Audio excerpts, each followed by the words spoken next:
Well, after an active week last week, this week is largely quiet except for the Great Lakes with lake effect snow, and we're watching a potential storm for next week.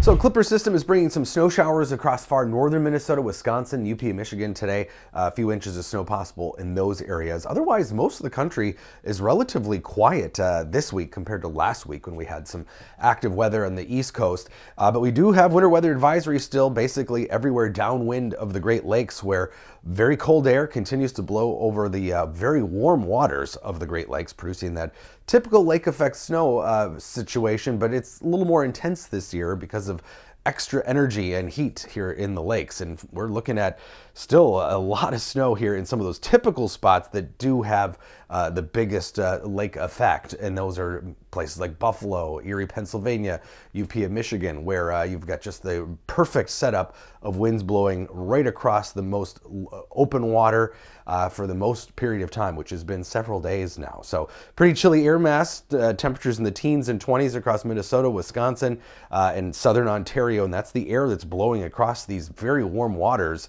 of the Great Lakes. The southern Great Lakes, water temperatures are in the 50s, and they're in the 40s, even in the coldest lake, Lake Superior. So that is relatively very warm air. We're talking 30 to 40 degrees warmer than the air that's blowing across them, and winds continuing to blow out of generally that northwest direction, and the highest wind speeds in those eastern parts of the Great Lakes. And as you can see, all of the Great Lakes are warmer than normal. In fact, Lake Michigan really very warm relative to normal right now, and that makes a big difference in terms of what happens with those lake effect snows. The more heat, the more moisture, the more snow potentially. So Lake Superior, for example, our coldest of the lakes, 4 degrees above normal. Water temperature is 45 degrees right now. Normal for this time of year is 41.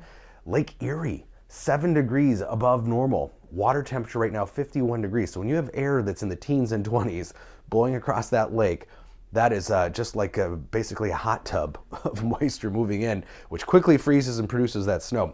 But we're also watching potential active weather for next week. Here's the European model, a storm that creates a broad area of moisture Monday, but then a second storm system that could develop as we head into the middle of the week, producing more moisture with this southern stream, and then a potential area of heavier snow developing across the plain. So this is the American model for that Monday scenario, a little farther south, so it could produce some heavier snow for places like Nebraska into Minnesota. European models further north with that, but it also looks like a lot of rainfall potentially for the eastern U.S. So that's something we're going to be watching for early next week, potential return to a more active pattern.